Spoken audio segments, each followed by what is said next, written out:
Wendy's leadership has been so amazingly unique that I hope she will not be modest. As Karen said, when she sort of said, yeah, then I was North Carolina Teacher of the Year. Yet we don't want these people to be modest because we want to hear their stories. So I'm going to turn this over to Wendi Pillars. Thank you for being here, Wendi.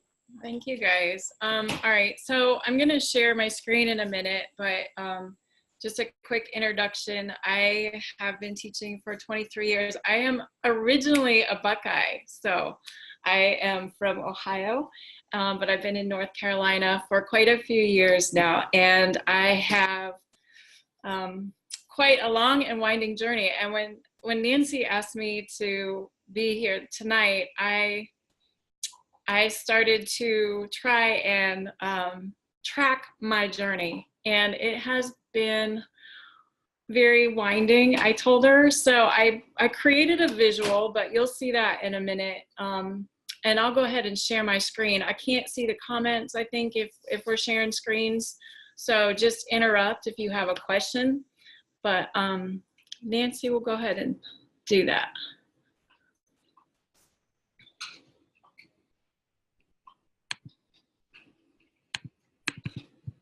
Let's see. All right.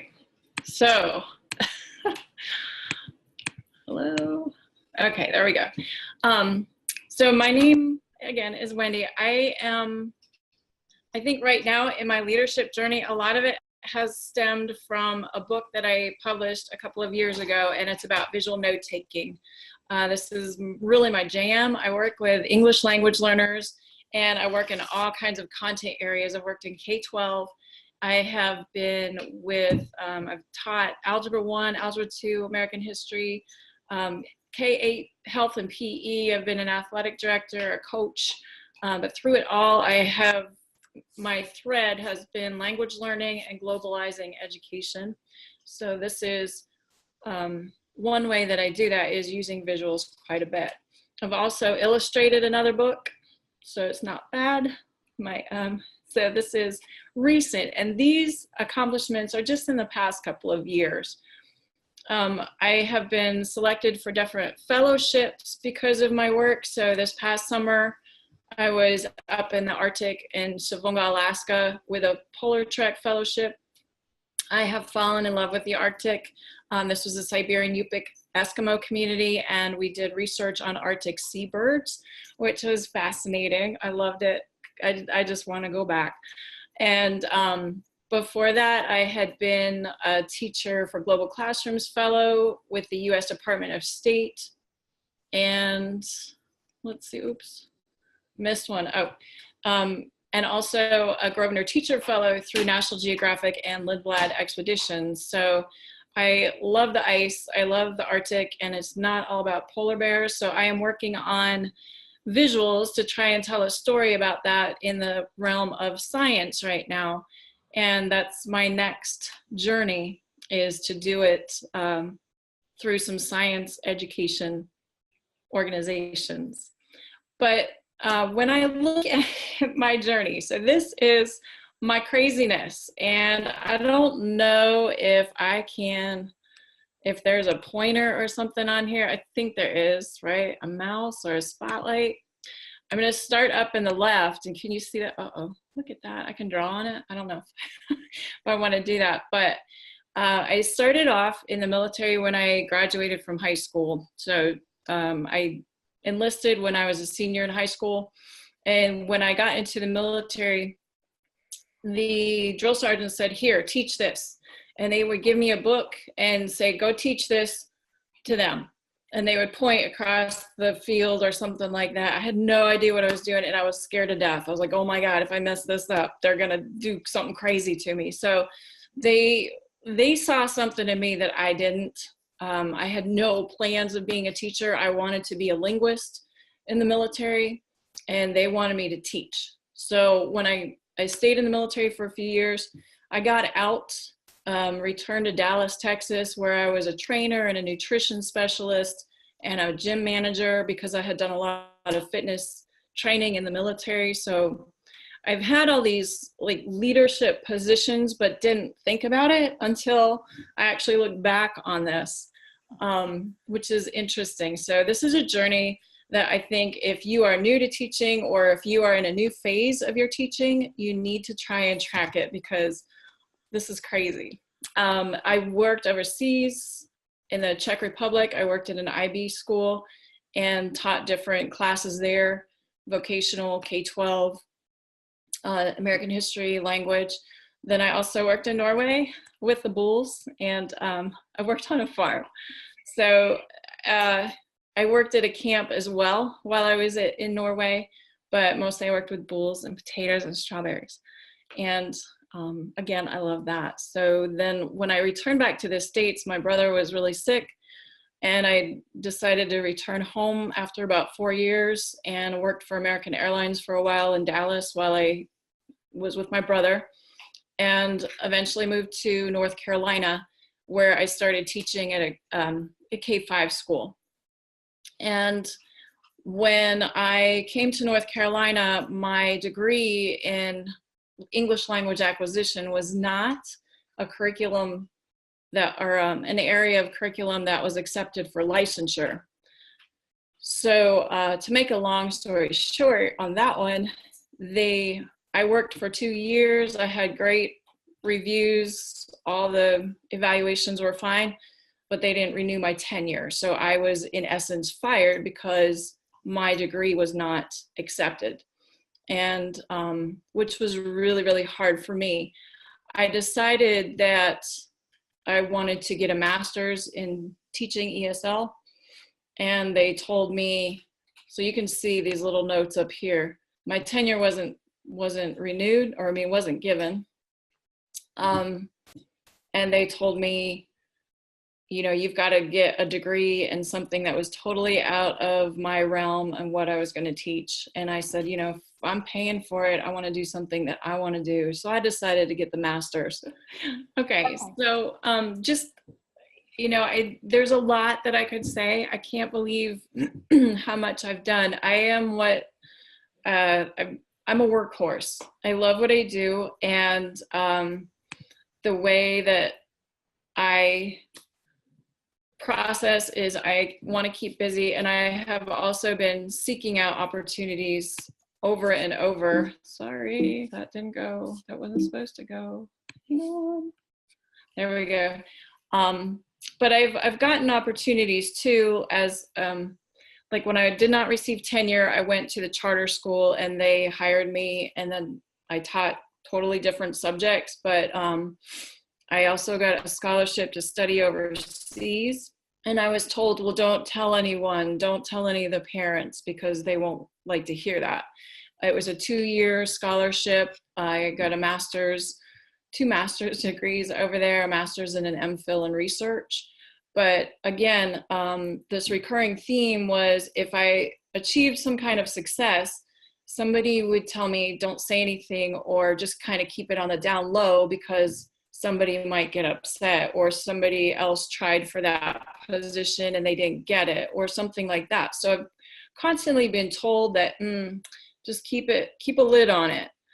And Wendy, yeah. might that be part of the culture you were in? I mean, I'm from one side of North Carolina to another.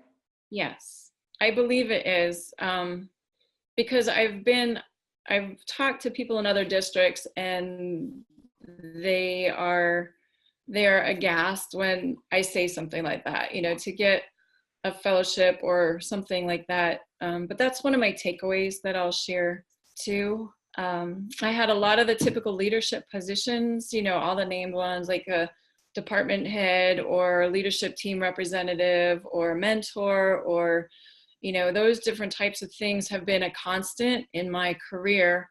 Once I was national board certified, that kind of opened a few more doors, and I was invited to a couple of things where I encountered Center for Teaching Quality. And once I encountered you guys, you can see down here, I basically found my voice, and I was like, I understand, I have these things to share, and these people are helping me learn how to share them.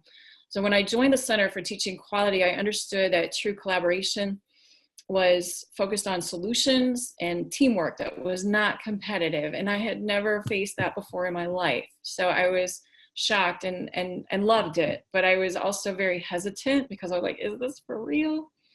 And you can see this other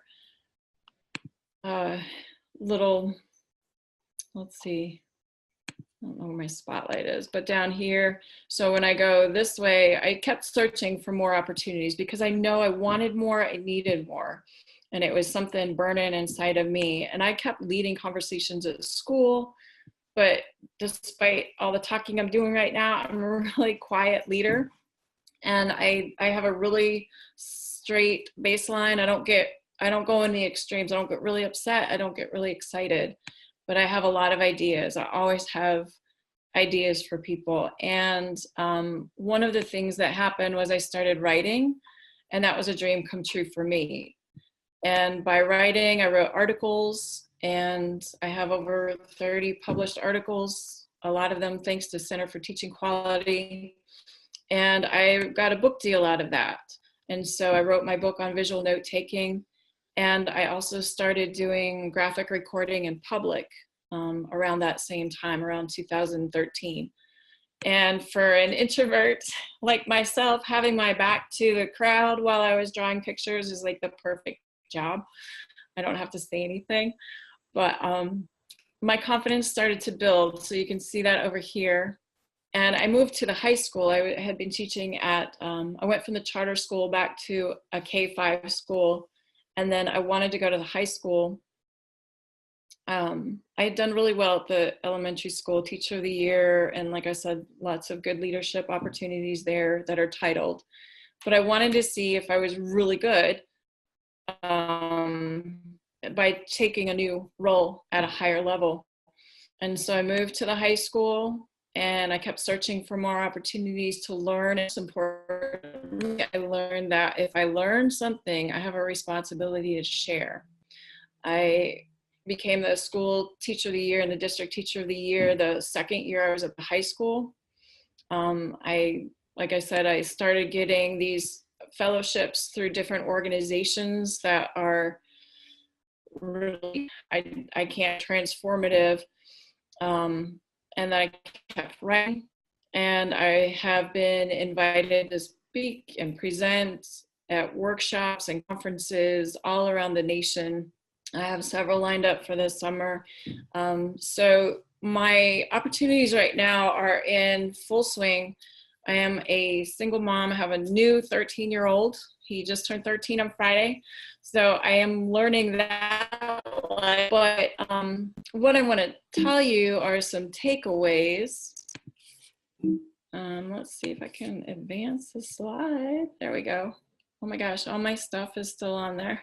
My annotations. So when you are thinking about what teacher leadership is, this is something that has come to me. I've had all these opportunities, and like Trisha was saying, and unfortunately I didn't hear the other guys and girls speak earlier, you may have said the same thing, but there are yeses and opportunities everywhere, but you really have to prioritize. And also, one of the biggest things that moved my career was to get outside the classroom. And you can see with connections, connecting students virtually, connecting students with speakers and scientists and people that are experts, and also getting yourself outside the classroom is a necessary thing. I think that was one of the, as an ESL teacher, I have that privilege. So again, with privilege and opportunity come responsibility. So when I'm learning, I'm just trying to share what I can, whether it's through writing or mentoring, newsletters, whatever it is within the school. I think that being confident, but being humble, you know, being proud of what you do, but also knowing that there's a lot more work to be done. Like I remember the first time I was teacher of the year, I was so excited. I was like, you know, on cloud 9, and 12 hours later that morning, the next morning at breakfast duty, I was cleaning up vomit off the floor, you know, and I was like, okay, reality check, we're good. so one of the things that I really want to harp on, or not harp on, but just emphasize, is that when success looks different for everybody. And when you are successful, it's based on what you did, based on something you did in the past. So you can acknowledge that success, but then keep moving on. Okay, because you can't rest on those laurels. Being proactive, and again, I heard Trisha talking about this earlier too. Seek out opportunities. Teaching is not a spectator sport. If you want to do it right. You got to just jump in the arena. And then being a great listener and observer, you've got to want to know what other people need. Embrace opportunity and responsibility. I can't say that enough. Everything that you get, turn around and help the next person up in any way that you can. And God knows that teachers need all the elevation you can get. Be prepared to be more well recognized and appreciated outside of your own school and own district than inside your own school. That's something you've got to do things for yourself, because not everybody will be at the same level of appreciation. And then just be willing to do new things, take a risk. I wanted to say calculated risk, but then I thought, well, that's a little bit too stringent. Sometimes you just got to make a leap. But if you have a rationale and good reasons to do what you're doing, then people will support you. And just keep it aligned with your values and your vision. And I think that will make great changes.